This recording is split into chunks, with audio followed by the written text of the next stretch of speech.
그렇다면 이어서 저희가 국내 테마 탑3로 넘어가 보겠습니다. 사실 오늘 첫 번째 테마로 나눠볼 그러한 섹터는 정유와 석유 쪽이 될 텐데요. 일단은 주말 사이에 또 지정학적 갈등 소식이 전해져 왔습니다. 미국 쪽이 이란의 핵시설을 공격을 했고 이란도 보복 가능성을 시사하고 있는데요. 그래서 이제 기름값이 오를 것이다라는 그런 이야기가 좀 기대감으로 반영이 된 것 같아요. 근데 주가는 제가 생각하는 것처럼 이렇게 폭발적이진 않은 것 같은데 왜 그런 걸까요, 정 의원님? 제가 볼 때는 이란이 미국을 공격한다라고 생각을 한다면 그 부분이 지금은 좀 가능성이 좀 낮다라고 생각을 하고 있는 것 같아요. 지금 이제 이란 같은 경우에는 상대를 해야 되는 나라가 미국도 있고 이스라엘도 있거든요. 네. 그렇기 때문에 두 나라를 상대로 해서 과연 어떻게 될 수 있을까? 그래서 아무래도 이란 쪽에서는 이제 선택 사항은 이스라엘을 공격하는 정도, 그리고 또 호르무즈 해협을 또 봉쇄하는 정도 이쪽이라고 좀 생각을 하거든요. 그리고 정유주 같은 경우에는 사실은 이러나 저러나 해서 결국은 유가는 반등이 조금 더 나올 수 있다고 생각을 하셔야 됩니다. 왜냐하면 호르무즈 해협을 봉쇄한다고 해도 유가 반등이 나올 수 있고요. 그다음에 이스라엘과의 어떤 교전이 있다고 하더라도 결국은 이제 정유시설 쪽에 타격이 있을 거고 그렇게 된다면 유가는 또 올라갈 수 있겠죠.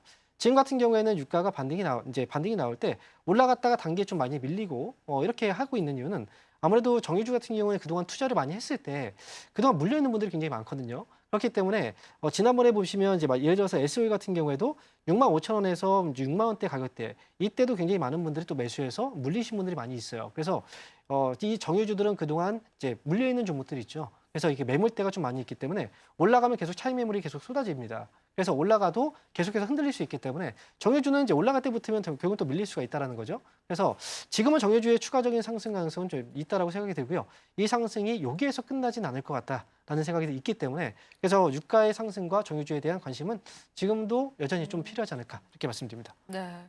하루아침에 끝날 만한 지정학적 리스크는 아니고 호르무즈 해협의 봉쇄라고 하는 최악의 상황까지 치닫진 않겠지만 뭐 그 가능성도 계속 거론이 되고 있기 때문에 유가 관련주는 계속 보시면 좋겠고요.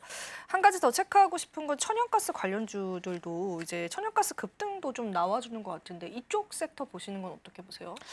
일단 지금 우리가 정유주 쪽에서 초점을 맞추고 있긴 한데요.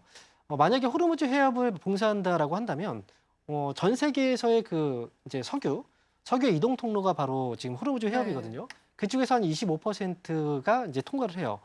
그런데 여기에서 LNG 같은 경우에도 역시 마찬가지예요. 20% 정도의 물량이 그 해협을 통해서 통과를 하거든요. 그러면 유가도 올라가겠지만 천연가스 가격도 당연히 올라갈 수밖에 없어요. 그래서 정유주의 투자 포인트를 똑같이 LNG 쪽에 투자 포인트로 맞추시는 것도 좋을 것 같아요. 그래서 같이 움직일 수 있다는 거 이렇게 보시면 좋을 것 같습니다. 네, 오늘은 오히려 천연가스 쪽이 조금 더 반응이 잘 나오는 느낌이 들기도 하는데요. 여러분들이 그런 전략들을 이제 섹터별로 해서 잘 적용을 시켜보시면 좋겠습니다. 자, 그리고 앞서서도 저희가 호르무즈 해협 봉쇄에 관한 가능성 이야기 나왔습니다. 일단은 지금 현재 이제 국제 뉴스를 살펴보면은 의회에서는 통과가 됐는데 이제 결정권자의 승인이 남아 있는 상황이에요. 이란이 이런 선택을 할까라는 의문이 들긴 하지만 그럼에도 불구하고 해운주가 영향을 받습니다. 해운주들 어떻게 보실까요? 네. 호르무즈 해협이 봉쇄됐을 때 움직였던 과거 종목들을 보시면 이제 정유주들이 움직였고요. LNG 쪽도 역시 움직였죠. 그리고 해운주들도 역시 같이 움직였어요. 네. 왜냐하면 해운 물동량, 유럽으로 가는 그 물동량이 그 호르무즈 해협을 거쳐서 가거든요. 그렇기 때문에 아무래도 위에서 가야 된다라는 건 그만큼 비용이 많이 늘어날 수밖에 없어요. 그렇게 하게 된다면 이제 유럽 쪽에서의 그 가는 이 컨테이너선이라든지 이런 이제 해운주들, 컨테이너 선사들이죠. 이쪽은 당연히 운임비가 증가하기 때문에 그만큼의 이익이 조금 더 추가적으로 발생할 수 있다. 그래서 해운주들이 과거에도 이렇게 해서 움직였다라고 볼 수가 있는데요. 근데 이제 중요한 건 사실 우리나라에서 유럽으로 가는 그 컨테이너 선박의 90%는 그 호르무즈 해협을 거쳐서 가긴 해요. 근데 여기서는 사실은 좀 우리가 목석 가리기가 저는 좀 필요하다라고 생각하거든요. 일단 먼저 만약에 이제 호르무즈 해협이 봉쇄됐을 때는 과거에도 그렇게 오랜 기간 동안 장기간 봉쇄가 되지는 않았었어요. 그렇기 때문에 관련 종목들도 단기 테마로 인해서 주가가 좀 많이 올라가기도 했었지만 그다음에 또다시 떨어지는 경우들도 많이 있었죠. 그리고 오늘 많이 올라가는 종목들 보시면 대한해운의 주가도 오늘 장중에 좀 많이 올랐었어요. 이게 14.9% 정도 올라갔고요. 그리고 흥구석유 대표적으로 이 종목이 지금 오늘 뭐 대장주처럼 많이 올라갔는데요. 오늘 장중에 보시면 그 27% 가까이 올라갔거든요. 그런데 흥구석유하고 대한해운 같은 경우에는 지금 호르무즈 해협 쪽으로 가는 선사가 없습니다. 그쪽으로 이동하는 그 선박이 없어요. 그러니까 아예 그 호르무즈 해협과는 무관한 그런 종목이거든요. 그렇기 때문에 이 종목들이 올라가는 건 사실은 좀 잘못 올라간 부분이 좀 큽니다. 분위기에 따라서 올라갔죠. 하지만 HMM이라든지 이런 이제 유럽 쪽에 실제로 들어가는 그쪽 호르무즈 해협을 거쳐서 가는 그런 해운주들 같은 경우에는 분명히 수혜를 받을 수 있는데 해운주들은 그래서 이 종목들에 대한 옥석가리가 좀 필요합니다. 홍그석유 기업 내용만 봐도 지금 아시아 쪽에 거의 중심으로 활동하고 있는 회사거든요. 그러니까 유럽 쪽에서 호르무즈 해협 쪽으로 이동하는 그런 경로가 없는 홍그석유라든지 아니면 대한해운 이런 종목들 같은 경우에는 이제 흥하이온이라든지 대한해운 이런 종목들 같은 경우에는 여러분들께서도 좀 주의가 필요하지 않을까 이렇게 말씀드립니다. 네. 어쨌든 그 섹터 안에서도 우리가 주의해봐야 할 종목군들과 그래도 좀 긍정적으로 바라볼 수 있는 그런 종목군들 나눠서 좀 설명을 해주셨습니다. 투자의 포인트들 잘 잡아보시면 좋겠습니다. 자, 그렇다면 저희가 이번에는요. 원전 쪽을 같이 보겠습니다. 일단은 오늘 키워드는 원전 해체 관련해서 있는데요. 500조의 원전 해체 시장에 기대감들이 들면서 오늘 관련주들 움직입니다. 어떻게 보실까요? 네. 원전 관련주들이 사실 그 해체에 대한 뉴스가 나오는 게 고리 1호기 해체에 대한 부분들 때문에 그래요. 근데 사실 원전 해체 시장 같은 경우에는 우리나라에서는 원전 해체를 해본 적이 없는 걸로 알고 있거든요. 이제 미국 쪽에서는 해체를 해봤지만 이번에 이제 만약에 고리 1호 원전을 해체를 하고 이제 승인이 나오게 된다면 이번에 처음으로 이제 해체를 하게 되는 건데 그래서 지금은 명확하게 어떤 종목이 큰 수혜다라고 얘기하기는 좀 그렇고요.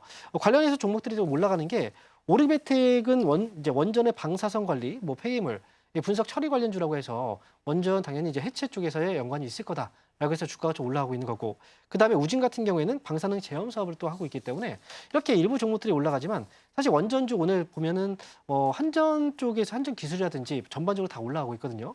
그래서 원전주들은 원전 해체 쪽에서 만약에 우리나라가 성공적으로 원전 해체를 하게 된다면 이 시장은 또 큰 시장이 될 수가 있거든요. 그래서 이번에 원전 해체 쪽에 대한 특화돼서 이 부분만 보기보다는 원전 해체와 사실 원전 건설 쪽은 거의 비슷한 맥락이라고 보시면 돼요. 거의 대부분의 수혜주들이 거의 비슷하기 때문에 앞으로의 원전 쪽은 그래서 오히려 조금 더 앞으로 자세히 봐야 되지 않을까 이렇게 말씀드릴 수가 있겠습니다. 네, 26일 날 고리 1호기 원자력 발전소 해체 사업에 관한 심사 예정이다라고 하는 일정들도 있습니다.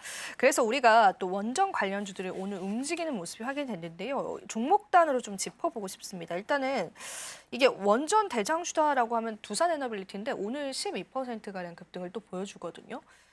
두산에너빌리티 같은 경우에도 이제 원전 해체 시장에 관해서 밸류를 좀 가지고 있을까요?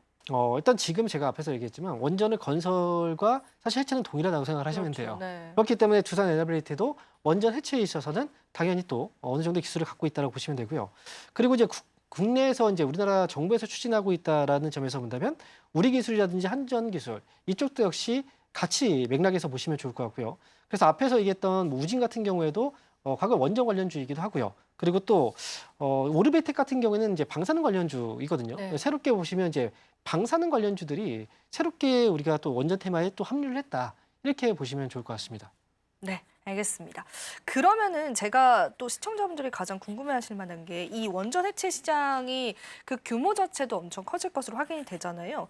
그때 이제 전문가님 개인적으로 생각할 때는 우리가 지금 공략해도 좋을 만한 그런 좀 유망한 기업도 좀 있을까요? 사실 지금 봤을 때는 두산에너빌리티가 주가에 그게 반응이 다 가장 오거든요. 좋습니까? 네, 원래 네. 시장은요. 반응이 곧바로 와요. 그래서 아무래도 원전 해체 쪽에서 본다면 오르비텍이 당연히 먼저 거론이 될 수밖에 없고요. 네. 방사능 관련주이기 때문에. 그리고 두산에너빌리티도 역시 가장 먼저 거론이 될 수밖에 없습니다. 근데 두 기업이 주가가 너무나 많이 올라갔다는 거죠. 그래서 지금 사실 여기에서 다른 종목들, 주변 종목들을 또 이제 봐야 되는데 솔직히 말씀드린다면 지금 원전을 지금 해체를 아직 해보진 않았고 그리고 이 해체하는 과정에서 어떤 업체들이 또 이게 합류가 될지 모르거든요. 그래서 지금으로서는 가장 유력한 두 기업은 오르비텍하고 두산에너빌리티 이 종목이라고 보시면 되는데 너무 많이 올라서 네, 그래서 그래서 사실 부담이 돼서 공략이 이걸 네. 거둬들이기는 좀 어렵다라는 거죠.